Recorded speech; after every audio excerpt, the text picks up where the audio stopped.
It's funny how quickly things change. Just a few years ago, the idea of sitting down to watch a big budget series created by Dave Filoni following adult Ahsoka Tano would have been beyond my wildest dreams. However endearing, such a niche character was always destined for kids shows, comic books, and maybe the occasional game appearance, but never front and centre of the Star Wars hero spotlight. And yet, here we are in our brave Disneyplus world, and Ahsoka's transition to live-action lightsaber-wielding leading lady comes almost with a sense of inevitability. It partially represents this weird but somewhat exciting period Star Wars is in, where 10 plus years out from the Disney purchase, the franchise is still trying to justify its purpose outside of George Lucas's films, and is looking to embrace new elements into its stories to reignite fandom further. I was at the latest Star Wars celebration in London, and this was apparent from the big opening panel where they show off all the latest trailers. Kathleen Kennedy and Dave Filoni talked about how Star Wars was a galaxy of stories where no tale was off the table. If our one planet can have stories of political intrigue, kids' adventures and martial arts, why can't a whole galaxy of planets? And from a creative standpoint, this is great. Star Wars desperately needs some new ideas to steer it away from the Skywalker saga. But equally, a cynical side of me sees this as Lucasfilm giving up on consistency in the face of Andor's success. Essentially admitting that they don't know how to make the franchise work and throwing everything up in the air just to see what sticks the landing. At least, that's the impression I got from seeing just how Andor-heavy Celebration was. And you've got to think that after so much time ticking boxes on fan favourites, just for this distinctly un-Star Warsy show that nobody asked for to come along and be their biggest hit, it's probably as much of a curse as it is a blessing for those trying to steer the long-term course of the franchise. And it's in this weird context that Ahsoka comes into play. Itself already awkwardly pitched as something die-hard fans of the Clone Wars, Rebels, and Dave Filoni in general have wanted to see for years, but something that the more mainstream followers are only going to be at best tangentially aware of, and at worst, alienated by. I mean, this is a full-on sequel to Rebels. You need to have watched it to really understand what's happening. I mean, yeah, you could technically follow Ahsoka and probably pick up that this aloof, softly spoken military leader with literal glowing red eyes and a vaguely European accent is probably a space Nazi, but you won't have any context of why he's a big deal, what he's done before, or what his relationship is to the heroes. You won't understand the context of why he ended up where he is, why this guy's there with him, and why he matters so much to her that she'd risk the galaxy for him, unless you've watched Rebels.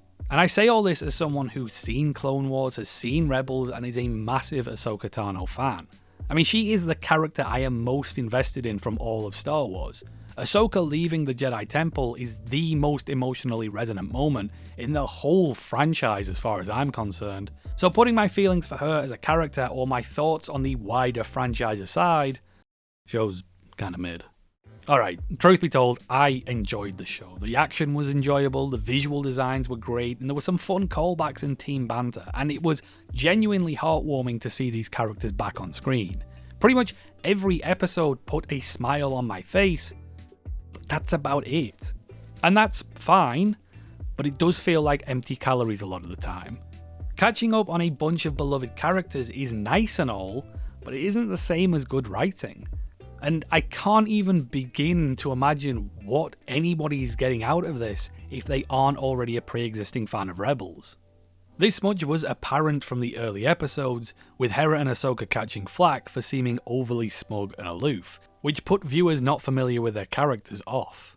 Rebels fans were quick to correct viewers on the many achievements Hera and Ahsoka had accrued over their 11 collective seasons of pre-existing material, and that they'd earned every right to be smug, but to me, that's kind of the problem.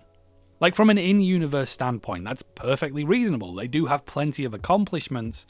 However, in the real world, maybe a character that's already got 100 plus episodes of development and has already undergone a character arc over 8 seasons isn't the best candidate to be the main character of a new series. Ideally, protagonists should have some development that they still need to be developed, and Ahsoka being so capable and accomplished really is not the ideal starting point. I mean, isn't that exactly why the stoic, emotionless, perfect prequel Jedi were so unengaging as main leads? And this is all a problem made even more obvious by the series' best moment, when we see Anakin and the Clone Wars flashbacks.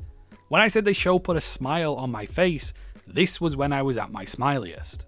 These visions were great, not just because they revived Anakin and Ahsoka's relationship, or because we got some incredible Clone Wars sequences, but because it was Ahsoka at her most vulnerable. A character that isn't the most perfect calculating killing machine, but a person with unresolved doubts, fears, and attachments.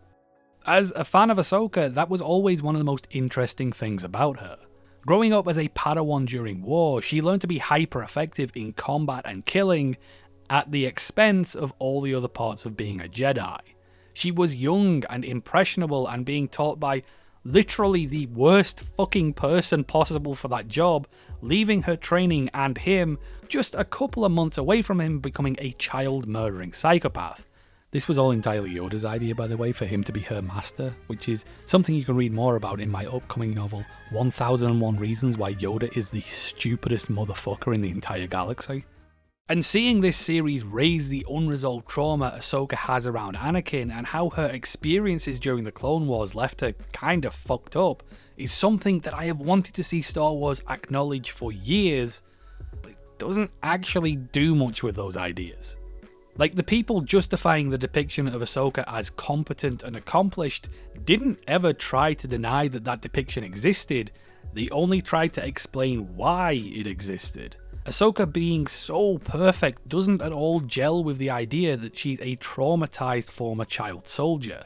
Any baggage she might be carrying isn't remotely apparent outside of her relationship of training Sabine, which, let's be honest, is one of the least interesting parts of the show. The Anakin flashbacks, Thrawn, Baylan and Shin, etc., that's what people want to see more of, that's why they're coming back. So, Ahsoka's internal conflicts only manifesting when she's trying to train Sabine really isn't doing those core ideas of what her arc should be, or the impact that these scenes had, any justice.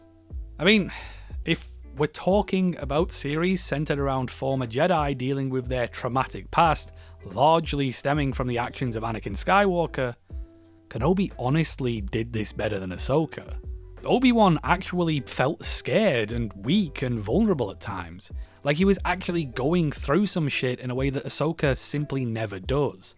And it got a hell of a lot more out of Ewan McGregor's acting chops than this series ever did with Rosario Dawson.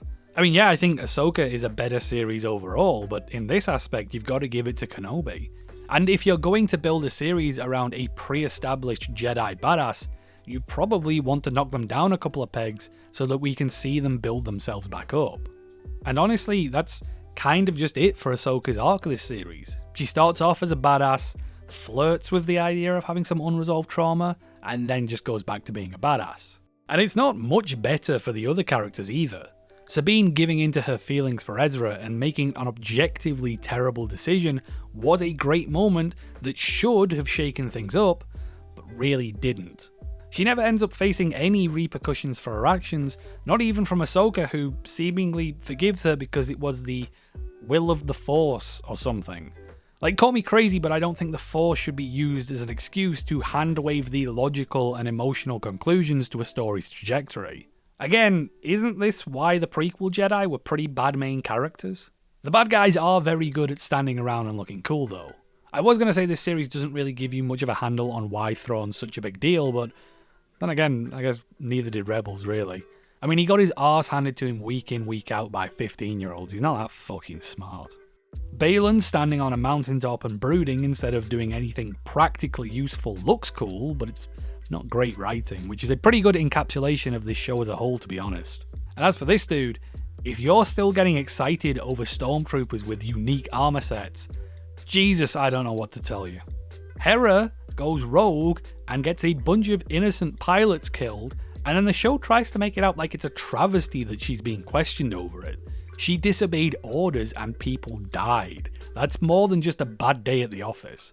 But the show tries to depict the elected officials questioning that as being either stupid or corrupt. Not only is this the kind of nonsense that just would not fly in Andor, but Poe Dameron got raked over the coals for this kind of risk-taking during an active combat situation. Hera is going AWOL during peacetime. I guess Star Wars really is a galaxy where any story can exist, even if they thematically contravene each other. And then, when Hera is accused of throwing her rank around to avoid checks and balances, Princess Leia bails her out off screen by throwing her rank around to avoid checks and balances. So, I guess the takeaway from this storyline is that if you want to avoid accountability, make sure you're connected with rich elites who have political influence first.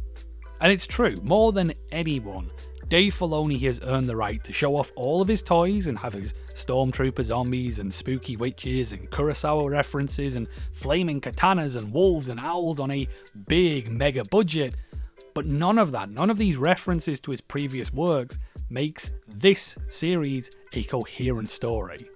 Ahsoka is not smartly written TV. It looks good, it's fun popcorn nonsense in the same way that most shonen anime is, which is fine, but let's be honest about what it is. I enjoyed switching off my brain for 45 minutes a week and watching it, but it doesn't leave much of an impression beyond that. I appreciate the franchise trying to bring in new influences and embrace creativity, but equally, it's hard to get invested in that franchise when anything can happen at any time for any or no reason in particular. Because it's not just Ahsoka, that's where modern Star Wars is, or at least where it's going. Ahsoka might just be the best representation of what modern Star Wars is, a somewhat inbred collection of familiar references and unfamiliar storytelling techniques that looks cool and is easy to follow without having to think too hard about it, because the moment you do, you realise that none of it really adds up to anything of substance. Which is fine, it's a silly story about space wizards, but maybe it's time to admit that while that might be enough for a trilogy of movies every other decade, it's not enough to sustain an entire content universe designed to hold our near constant attention. Anyway, thanks for watching, see you next time for The Acolyte or something, I guess.